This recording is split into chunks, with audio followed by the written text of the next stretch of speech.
Hello guys, நம்ம இந்த வீடியோவில் என்னத்தை பற்றி பார்க்க போகிறோம்னா, இது வரைக்கும் நம்ம தமிழ் சினிமாவில் ஓவர் ஹைப்பில் ஃப்ளாப் ஆன ஒரு 10 படங்களை தான் இந்த வீடியோவில் நம்ம இப்போ பார்க்க போகிறோம். நம்ம சேனலுக்கு ஃபஸ்ட் டைம் வந்திருந்தீங்கன்னா சப்ஸ்கிரைப் பண்ணிக்கோங்க, பக்கத்தில் இருக்க பெல் ஐக்கான கிளிக் பண்ணி. ஸோ அப்புறம் என்னோட ஒவ்வொரு வீடியோவும் உங்களுக்கு நோட்டிஃபிகேஷனாக சேரும். நம்மளோட 10th பிளேஸில் என்ன படம் இருக்குன்னு பார்த்தோம்னா, the greatest of all time, GOAT. இந்த படத்தோட டேரக்டர் நம்ம வெங்கட் பிரபு. கேஸ்டிங் சொல்கிறதுக்கே வீடியோ முடிஞ்சு போயிடும். விஜய், ஸ்னேகா, பிரபுதேவா, த்ரிஷா ஒரு ஐட்டம் சாங் நல்லாயிருக்கும். பிரசாந்த், பிரேம்ஜி, மோகன், வைபவ், யோகி, யுவன் மியூசிக்கு. யுவன் மியூசிக்னோன்னா எல்லாருமே ரொம்ப வைப் பண்ண ஆரம்பித்தா மங்காத்தா.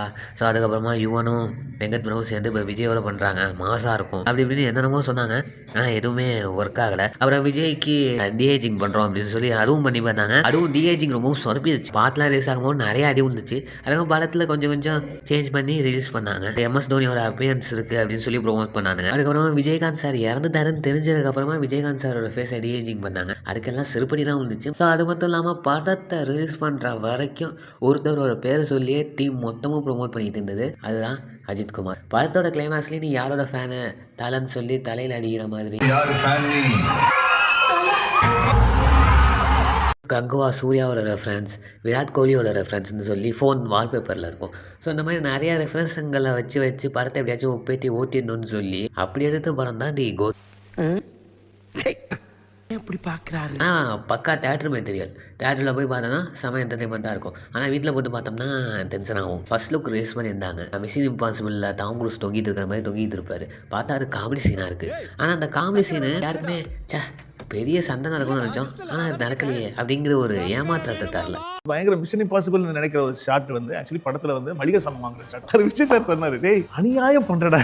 லிஸ்ட்ல 9வது இடத்துல இருக்கிறது இது ஒரு பெரிய கூட்டங்க. மணிரத்னம் டைரக்ஷன்ல வந்த பொன்னியின் செல்வன். ஸோ இந்த படத்துல நடிச்சிருக்காங்க யாருன்னு பார்த்தோம்னா விக்ரம், ராஜ்மோகன், ரவி மோகன், ஷா, கார்த்திக், சோபிதா திலீப், ஜெய்ராம், பிரகாஷ்ராஜ், பார்த்திபன், விக்ரம் பிரபு, சரத்குமார், ரகுமான், நாசர்னு சொல்லி கேஸ்ட் அண்ட் க்ரூலாம் இறங்கினாங்க. தவசி, விருமாண்டி, சீனிச்சாமி, கருப்பையா, கல்லூத்து. டேய் சின்னவன் பேரே படாம பத்திரிக்கை வந்துருக்காடாவ. அப்படி என்னடா சீமை இல்லாத காரியம் பண்றா? அதான் ரிலீஸ் ஆன உடனே மணிரத்னம் சாரே அதை பைத்தியக்காரங்களா அப்படிங்கிற மாதிரி நினைச்சிருப்பாரு. மதுரை பக்கம்லாம் நாங்க பாண்டிய வம்சம், இந்த பக்கம்லாம் நாங்க சேர வம்சம்னு சொல்லி மன்னர் காலத்து சந்தை எழுத்து விட்டாங்க உள்ள. பாண்டிய வம்சம் நம்ம மதுரை தானே, நம்மளோட எதிரி தானே அவங்க சோழர். ஐயோ, ஒரு பைத்தியக்கார பைலட் இருந்தாலும் மாட்டிட்டு பட பாடு. ரொம்ப திட்டவும் முடியல. ஒரு அளவுக்கு மேலே வேணா வேற ஏதாவது வார்த்தையை பேசி விட்டுருமோன்னு வேற பயமா இருக்கு. இருக்கிற ஜாடி சண்டை போறாரு, மன சண்டை போறாருன்னு இப்போ மன்னர் காலத்து சண்டை வேறையா அப்படிங்கிற மாதிரி எல்லாரோட ரியாக்ஷனும் மாறிடுச்சு. அது மட்டும் இல்லாமல் இல்லை பத்தா போட்டிருக்காரு, ராம வச்சிருக்காருன்னு சொல்லி அது ஒரு குரூப் கிளம்பிடுச்சு. நான் வருவன் சொல்லி நானே வருவன் தனுஷ் வர கிளாஸுக்கு வந்தார். ஃப்ளாப் தான் ஆனிச்சு. ஆனால் அந்த படம் ரிலீஸ் ஆகும்போது எல்லாருமே தனுஷை திட்டினாங்க. இது ரொம்ப தப்பா இருக்கு. பாகுபலிங்கிற படம் வரும்போது மகேஷ் பாபு அவர்களோட படமும் சரி, NTR அவர்களோட படமும் சரி, பெரிய பட்ஜெட் படம் அதை போய் பாருங்கன்னு சொல்லி அவங்க படத்தை போஸ்ட்மெண்ட் பண்ணாங்க. நீங்க மட்டும் ஏன் இப்படி பண்றீங்க நிறைய பேர் கொஸ்டின் கேட்டாங்க. நான் ரிலீஸ் பண்ணுவேன்னு சொல்லி ரிலீஸ் பண்ணாரு. நானே வருவன் 29ஆம் தேதி ரிலீஸ் ஆனிச்சு. பொன்னியின் செல்வன் 1 30ஆம் தேதி ரிலீஸ் ஆனிச்சு. நானே வருவன் சரியான அடி வாங்கினுச்சு. ஆனால் அது போகும்போது தேட்டர் பெர்சன்டேஜ் லெவலை குறைச்சி விட்டு போயிடுச்சு. தேட்டர் ஸ்கிரீன் பெர்சன்டேஜ் ரொம்பவும் கம்மியாக இருந்துச்சுங்கிறனாலே பொன்னியின் செல்வனால இருக்க முடியல. புது மன்னர் காலத்து சந்தையை கிளப்பி விட்டனாலையும் படம் ஃபிளாப் ஆனிச்சு. இப்போ என்ன பண்றீங்க? என்கிட்ட 3 ட்ரிப் வாங்கி முடுக்கு குடிக்கிறீங்க. ஸோ நம்ம லிஸ்ட்டில் 8th பிளேஸில் இருக்கிறது கபாலி. இந்த படம் ரிலீஸ் ஆகும்போது என்ன நடந்துச்சுன்னு தெரியுமில்ல, ஞாபகம் இருக்கும்னு நினைக்கிறேன். 2016 சென்னை, பெங்களூரு நிறையா பிரைவேட் கம்பெனிஸ் ஹாலிடேன்னு அனௌன்ஸ் பண்ணாங்க. காரணம் கபாலி படம் எல்லாரும் போய் பார்க்கணும் அப்படின்னு சொல்லி. ஏர் ஏஷியா ஃப்ளைட்டில் கபாலி அப்படின்னு சொல்லி ரஜினி சாரோட ஃபர்ஸ்ட் லுக்கையும் கபாலிங்கிற டைட்டிலையும் எழுதி பறக்க விட்டாங்க. அப்போதைக்கு இந்தியாவிலேயே ஒரு பெரிய ப்ரொமோஷனாக இருந்துச்சு. ஸோ இந்த படம் ஒரு டிசாஸ்டரில் 365 நாள் சக்ஸஸ்ஃபுல்லாக வந்துச்சு. ஆனால் ரிவ்யூ ரொம்பவும் ஆவரேஜாக தான் வந்துச்சு. 7வது இடத்துல இருக்கிறது ரித்திக் ரோஷன், NTR 2 பேரும் சேர்ந்து நடிச்சு 2025 ரிலீஸ் ஆன வார் 2. படத்தை பற்றி சொல்லணும்னா கொஞ்சம் கூட லாஜிக்கே இல்லாமல் மூளையை கழட்டி வீட்டில் வச்சுட்டு தேட்டரில் போய் உட்காந்து படம் பார்த்தோன்னா சூப்பராக இருக்கும். படம் ஓகேவா இருக்கும், பட் கண்டிப்பாக நல்லா இல்லைங்க. எப்படியும் இருக்கும், விட்டு கொடுக்கவே முடியாது. ஸோ இது கூலியோட கிளாஷில் வந்துச்சு. ரஜினி சார் படம்னாலே தமிழ்நாட்டில் அது மட்டும் தான் பேச முடியும். வார் 2 கிளாஷுக்கு வந்தோன்னா இந்த படத்துக்கு டிக்கெட் சேல்ஸே ஆகலை. இது ஓவர் ஹைப்புக்கான காரணம் ஜூனியர் NTR தான். ஸோ அவர் மட்டும் இந்த படத்தில் இல்லை அப்படின்னா இந்த படத்துக்கு அவ்வளோ ஹைப் வந்திருக்காரு. நார்மலான ஒரு படமாகவே இருந்தது. லிஸ்ட்ல 6வது இடத்துல இருக்கிறது நம்ம Rajini sir, Akshay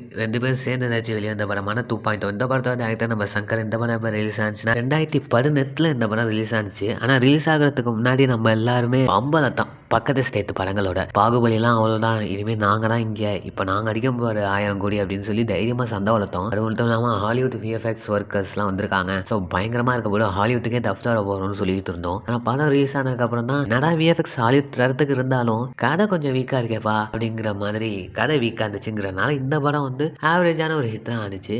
average hit means review wise average hit. ஆனால் கலெக்ஷன் பயங்கரமாக இருந்துச்சு. தமிழ் சினிமாலேயே ஃபஸ்ட்டு எடுத்த 600 கோடி கலெக்ஷன்.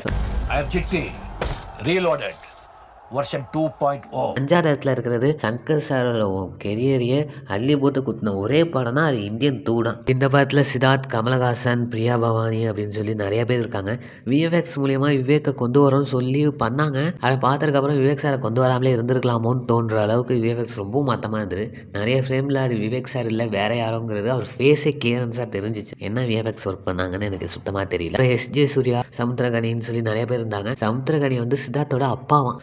அண்ணன் ரோல் கொடுத்துருந்தா கூட நம்மளால் ஓரளவு ஏற்றுக்கிட்டு இருந்திருக்க முடியும். அப்பா ரோல் கொடுத்தா எப்படியா ஏற்றுக்க முடியும்? அனிருத்தாலையும் இந்த படத்தை காப்பாற்ற முடியாமல் போயிடுச்சு. அது மட்டும் இல்லாமல் படத்தில் இருக்க டைலாக் மொக்க ஜோக்ஸ்.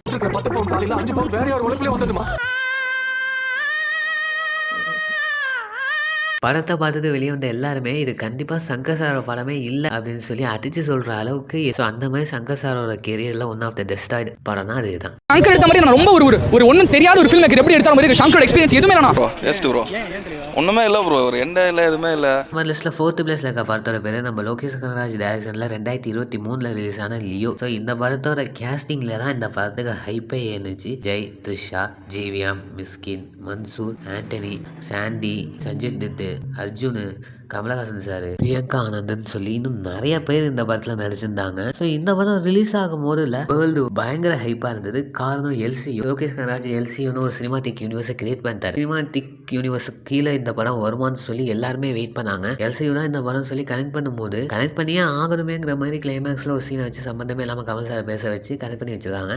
ஸோ அதனாலே இந்த படத்துக்கு full and full negative review தான் வந்துச்சு. 1-2 பாசிட்டிவ் தான் வந்துச்சு. அதுவும் லோகேஷ் கனகராஜ் எல்சியூ அப்படின்னு சொல்லி ஒரு பாசிட்டிவ். மற்றபடி படத்தில் எங்கேயும் சொல்கிற மாதிரி பெரிய பாசிட்டிவ் ப்ளஸ் பாயிண்ட்னு எதுவுமே இல்லை. எல்லாமே வீக்காக தான் இருந்துச்சு. ஸோ அதனாலே இந்த படம் வந்து ஃப்ளாப் ஆயிடுச்சு. இதில் 3வது இடத்துல இருக்கிறதுங்கிற கான்ஃபிடன்ஸாக பேசி பல்பு வாங்கின ஒரு படம் தான் கங்குவா. ஸோ இந்த படம் ரிலீஸ் ஆனது போடும் சூர்யா சாரோட ஃபேமிலியவே வச்சு அடிக்க ஆரம்பிச்சிட்டாங்க. ஜோடியா மேம்லாம் வாந்தரா வந்து கேட்டு வாங்கினாங்க. ஸோ இந்த படத்தோட டேரக்டர் நம்ம சிவா அவர்கள். இந்த படத்தில் நம்ம சூர்யா, யோகி பாபு அப்படின்னு சொல்லி நிறைய பேர் இந்த படத்தில் நடிச்சிருந்தாங்க. இந்த படம் ஃப்ளாப் ஆனதுக்கான ஒரே ரீசன் நம்மளோட ப்ரொடியூசர் தான். இது மட்டும் இல்லை, படத்தோட டேரக்டர் சூர்யா சார்னு சொல்லி நிறைய பேர். ஏன்னா எல்லாருமே படத்தை ஓவராக ஹைப் பண்ணி விட்டாங்க. இந்தியன் ஃபிலிம் இண்டஸ்ட்ரி வாயை பொளந்து பார்க்க போறாங்க. எல்லார் கையிலயும் இன்னைக்கு வந்த பாஸ் இருக்குன்னு நினைக்கிறேன். எந்த டேட்னு அனௌன்ஸ் பண்றோம். இதே பாஸோட இங்க சக்சஸ் மீட் நடக்கும். எக்ஸ்பெக்டேஷனை ஏற்றி விட்டாங்க. அதுவும் படிப்படியாக தான் ஏற்றல. ராக்கெட் வேகத்தில் சல்லுன்னு மேலே ஏற்றிட்டு போயிட்டாங்க. அது மட்டும் இல்லாமல் இதுக்கு பார்ட் 2 வேற இருக்கு. கார்த்திக் சார் தான் பார்ட் 2ல மெயின் வில்லன். ஸோ நிறைய எக்ஸ்பெக்டேஷன் இப்போ பார்ட் 2க்கும் இருக்கு. ஆனால் பார்ட் 1 நல்லா போயிருக்க வேண்டியது இவங்களோட ஓவர் கான்ஃபிடன்ஸால் படம் ஓட்டு. அது மட்டும் இல்லாமல் ஓவர் கான்ஃபிடன்ஸில் 2000 கோடி அடிக்குன்னு சொன்னதெல்லாம் டூ மச்ல. இதெல்லாம் படமா இது படம் தொடங்குறதுல இருந்து கத்திக்கிட்டே இருக்காங்க. யாரு அந்த சூர்யான்ற பைத்தியக்காரன். நம்ம லிஸ்ட்டில் 2வது இடத்துல இருக்கிறது ரஜினி அவர்கள் ஆக்டிங்கில் லோகேஷ் கனகராஜ் டைரக்ஷனில் 2025 ரிலீஸ் ஆன கூலி. ஐயோ நம்ம மைண்ட் அங்க போகுது. ஸோ இந்த படம் ரிலீஸ் ஆனதுக்கு அப்புறம் லோகேஷ் கனகராஜை போட்டு அடிக்கி உங்கள் தமிழ் இண்டஸ்ட்ரியே வேணாந்தான்னு சொல்லி டோலிவுட்டுக்கு போயிட்டாருங்க. இப்போ அல்லு அர்ஜுன் வச்சு ஒரு படம் பண்ணிட்டு இருக்காரு. ஸோ அது எப்படி இருக்க போகிறேன்னு தெரியல. ஆனால் கிளிப்ஸிங் பார்த்தா கிட்டத்தட்ட லியோவை ரீபூட் பண்ணி எடுக்க போகிறாருன்றாங்க எனக்கு தோணுது. கிட்டத்தட்ட லியோட வாடை தான் அப்படியே அடிக்குது. ஸோ பண்ணாலும் பண்ணுவார். ஸோ இந்த படத்தோட ஃப்ளாப்கான ரீசன் என்னன்னு பார்த்தோம்னா நம்ம யூடியூபர்ஸ் தான் அடிமேடாவியாக நான் யோசிக்கிறேன். ட்ரெய்லர் கட்டில் இருக்கிறத வச்சு நான் படத்தையே சொல்கிறேன் அப்படின்னு சொல்கிறேன்னு சொல்லி ஏதேதோ கதையை சொல்லி எக்ஸ்பெக்டேஷனை எங்கேயோ கொண்டு போய் உட்கார வச்சுட்டாங்க. ஏதோ ஒரு இன்ஜெக்ஷன் வந்து நெக்ல இன்ஜெக்ட் பண்றாங்களா? மேபி அது மூலமா ஒரு ஹியூமன் வெப்பன் கிரியேட் பண்ணலாம். அதுக்கு முன்னாடி என்ன இருக்குது? 2 பெரிய கண்டெய்னர்ஸ் இருக்குது. டைரக்டா விக்ரம் படத்துக்கு போது டீம்ல இருந்து அமெரிக்கன் கேரக்டர் போஸ்டர் ரிலீஸ் பண்ணிருந்தாங்க. இதுல அமெரிக்கன் போஸ்டரும் அப்படியே லியோ மூவில ஒரு சீன்ல வர தாசன் போஸ்டரும் சேமா இருக்கும். ஹெலிகாப்டர்ல தாகா வராரு. இன்னொரு ஹெலிகாப்டர்ல ஏன் ரோலக்ஸ் வரக்கூடாது? அங்க தான் மிகப்பெரிய சர்ப்ரைஸே இருக்கு. ஏன்னா 30 வருஷத்துக்கு முன்னாடி தான் ரஜினியோட பாஷா படம் ரிலீஸ் ஆச்சு. அது இந்த கூலி படம் பாஷா படத்தோட கனெக்ட் ஆகுது தெளிவா தெரியுது. டேய் டேய் ஏ மூளை கடப்பல ஏ முட்டாப்பல ஏ மக்கடா டேய் உன்னாலடா போடா அப்படி போடா. ஆனால் கூலிங்கிற படம் நார்மலாக தான் வந்திருக்கு. எஸ்யூ ஹைப் கூட இல்லாமல் இந்த படம் இருந்துச்சு அப்படின்னா கண்டிப்பாக இந்த படம் பிளாக் பஸ்டர் ஆயிரும். அது மட்டும் இல்லாமல் அமீர் கான், நாகார்ஜுனா, சுதிஹாசன், பூஜா ஹெக்டே ஒரு ஐட்டம் சாங். ஸோ அந்த ஐட்டம் சாங்கை வச்சு போகிற அளவுக்கு இன்னும் எக்ஸ்பெக்டேஷன் வந்துருச்சுன்னு சொல்லலாம். அப்புறம் சத்யராஜ் அவர்களும் இருந்தார். ரொம்ப நாள் கழிச்சு சேர்ற ஒரு சத்யராஜ் ரஜினி காம்போ. லோகேஷ் கனகராஜ் ஒரு டைரக்ஷனு பயங்கரமாக இருக்கப்படும் கூலின்னு சொல்லி எல்லாருமே எக்ஸ்பெக்டேஷன் பண்ணோம். போடு நம்ம தமிழ் சினிமாவோட ஃபர்ஸ்ட் 1000 crore மூவி தாண்டா அப்படின்னு சொல்லி எல்லாருமே 100% ஷூராக இருந்தோம். ஆனால் படம் ரிலீஸ் ஆனதுக்கப்புறம் தான் தெரிஞ்சது 1000 க்ரோஸும் வராது. நம்ம நினச்ச எக்ஸ்பெக்டேஷனே அது பூர்த்தி பண்ணாதுன்ட்டு. ஆனால் எல்லா சீன்ஸுமே லோகேஷ் கனகராஜ் கரெக்டாக தான் எடுத்திருந்தாரு. ஆனால் ஒரு சில இடத்துல மட்டும் லாஜிக் மிஸ்டேக் இருந்துச்சு. ஸோ அதனாலே அந்த படத்தை போட்டு அடி அடின்னு அடிச்சிட்டாங்க, அடிச்சு பொழந்துட்டாங்க. இப்போ கைதி 2 வருமானான்னு தெரியல. ஆனால் இப்போ பண்ணுற அல்லு அர்ஜுன் படத்தை வச்சு கம்பேக் கொடுப்பாரு லோகேஷ். Over expectation. ஆனால் படம் ஃப்ளாப் அப்படின்னு சொன்ன உடனே நம்பர் 1 இடத்துல இருக்கிற படத்தோட பேர் எல்லாருக்குமே ஸ்ட்ரைக்காக இருக்கும். ஸோ அதுதான் நம்ம அஜித் அவர்களோட ஆக்டிங்கில் அச்சுவினோட டைரக்ஷனில் 2022 ரிலீஸ் ஆன வலிமை. ஒரு ஆள் ஒரே ஆள் அப்படி சிங்கம் மாதிரி நிக்கிறான். ஸோ இந்த படம் ஆரம்பித்ததுலேருந்தே பிரச்சனை தாங்க. 2 வருஷமாக எந்த விதமான அப்டேட்டும் இல்லை. கோவிட் இந்தியாவிலேயே இவ்வளோ பெரிய ப்ரொமோஷன் எங்கேயும் கிடைக்காது. வலிமை அப்டேட் கேட்காத வாய்களும் இல்லை, அந்த வார்த்தையை கேட்காத காதுங்களும் இல்லைங்கிற அளவுக்கு வலிமை அப்டேட் கேட்டு கேட்டு அஜித் ஃபேன்ஸ் எல்லாம் ரொம்பவும் வெயிட் பண்ணிட்டு இருந்த படம் தான் அந்த வலிமை. வலிமை